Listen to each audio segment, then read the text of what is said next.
All right, let's talk Astral Radiance and how much I'm buying. Now, my plan for the future is to buy one case of every set moving forwards. Which is kind of funny because somebody called me Target Rudy, and Rudy said he's buying a pallet of everything moving forwards. When you go to fast food and you get like your French fries and you take the fries out of the bag and there's one lonely little French fry at the bottom of the bag, that's like me. So I bought said case from Rudy. Now typically when you buy something at release, you're paying a premium to have the product now.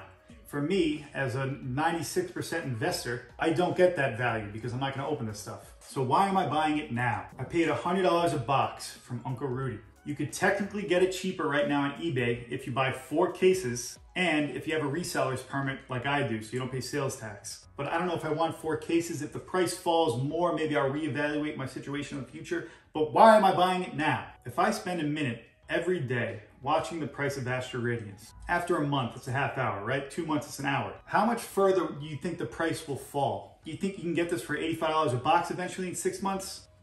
Maybe, kind of a big maybe. If my plan is to buy just one case from the beginning, and remember, you need to visualize your entire trade from start to exit. If I'm spending 1 minute every day checking the price of the thing, so if I watch this thing for 6 months, that's 3 hours of work that I put into this. And that's to possibly save $10 a box, maybe 60 bucks, 3 hours, $20 an hour. All right, $20 an hour isn't that bad. I wasn't wearing my protective helmet when I said that. But the point is, if you ever want your business to scale, you have to charge yourself. Because one day, when you want to replace yourself with an employee, they're not going to work for free. So you need to think about this stuff. Now, I understand we all start somewhere. So if you need to work for free to get off the ground, then it's understandable. But have a plan for the future. Never put a cap on what you can do. You're better off grabbing a rake, banging on your neighbor's door and saying, hey, I'll rake your leaves for 60 bucks. It'll take you an hour to do it. At some point, you're gonna hit a limit on how much time you have in a day. Is it really worth it?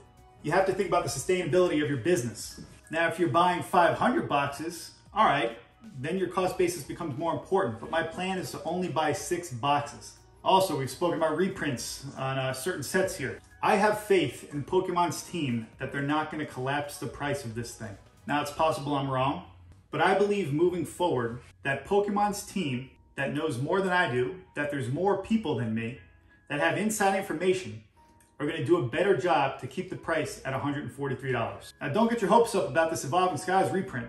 Remember, the price they want is $143.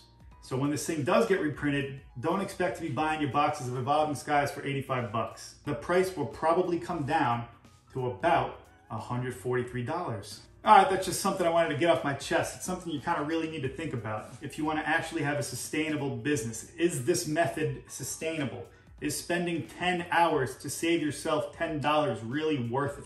One last quick note. I don't expect the price of this thing to go past $140 during the next 2 years. But in 3 years, if I can get $160 for it, after all selling fees and the labor I put into it, it's a fair investment. But if I can get $300 after 5 years, it's not a bad investment.